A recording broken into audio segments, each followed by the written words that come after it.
בשמיים מתחת למים, בין סלעים בתוך מחילות, מי שמסתכל יכול לראות מה מסתתר, מה זה יכול להיות, מה פה נמצא. חיות, חיות, עם פרוות, עם קסקסים, אולי אפילו קוצים, רצים זוחלים, חלקם גם קופצים. האם אויבים או חברים? מי תעזור עם קסם או תעלול? מי הכל תדע? מייטול, מייטול.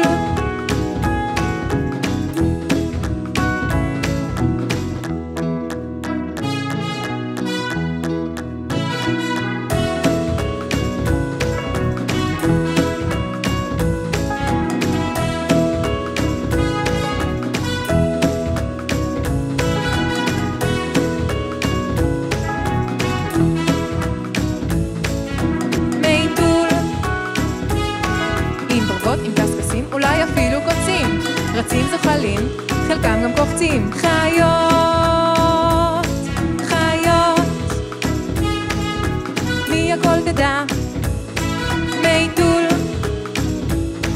מייטול, מייטול. ארנבת אדומה, ארנבת ורודה, ארנבת אדומה, ארנבת ורודה, ארנבת סגולה וארנבת שחורה.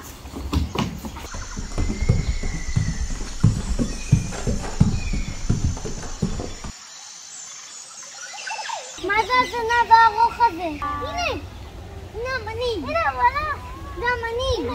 וואלה וואלה וואלה! אולי זה חתול? לא! אז מה זה?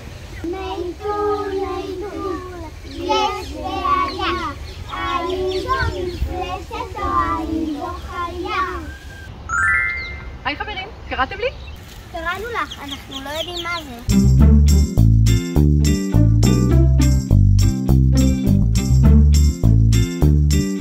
מי פה מתחבא היום? מי פה מתחבא? את מי עוד נגלה היום? מי עוד נגלה?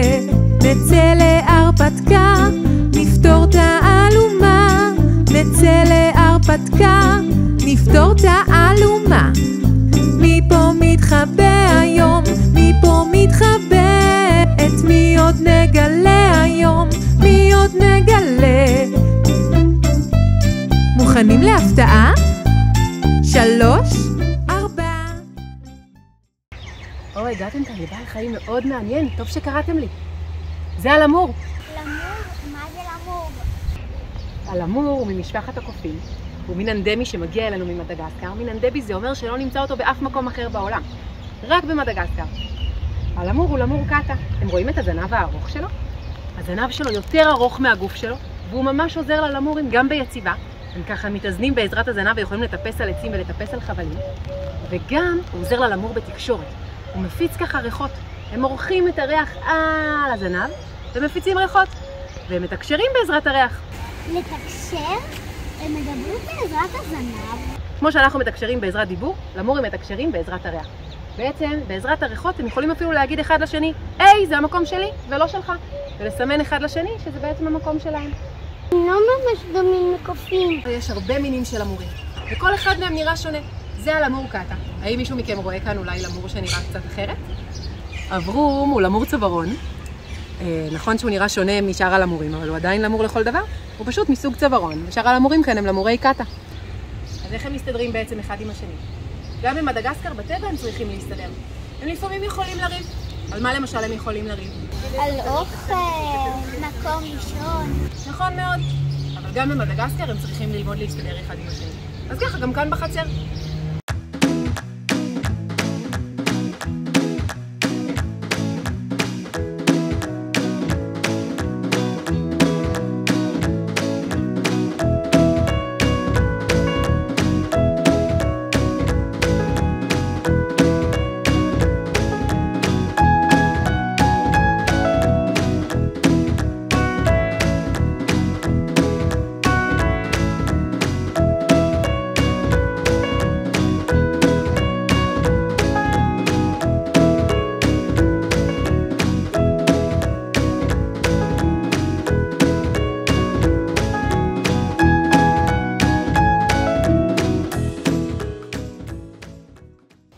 שמעתי שיש המון מינים של למורים. אז בטבע, חלק מהלמורים חיים במהלך היום. אוכלים, זזים, מטפסים על עצים. וחלק ערים במהלך הלילה. ואז כשהם הולכים לישון, הם קמים. וככה אין כל כך הרבה מריבות. איזה שם זה מוזר למור. השם של הלמור הוא באמת שם מאוד מאוד מיוחד. למור זה רוח רפאים בלטינית. למה רוח רפאים? אמרתי לכם שיש למורים שהם חיים בלילה. בלילה העיניים שלהם זורחות, יש להם ראיית לילה שהם יוכלו לראות. כשהגיעו בני האדם לאי מדגסקר, הם הגיעו ללילה וראו מלא מלא מלא מלא עיניים זורחות בחושך. הם היו בטוחים שיש מלא רוחות רפאים וקראו להם למורים. מה? הם נקרא לרוחות רפאים.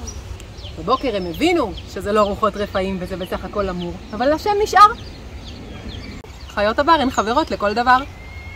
נכון אברום?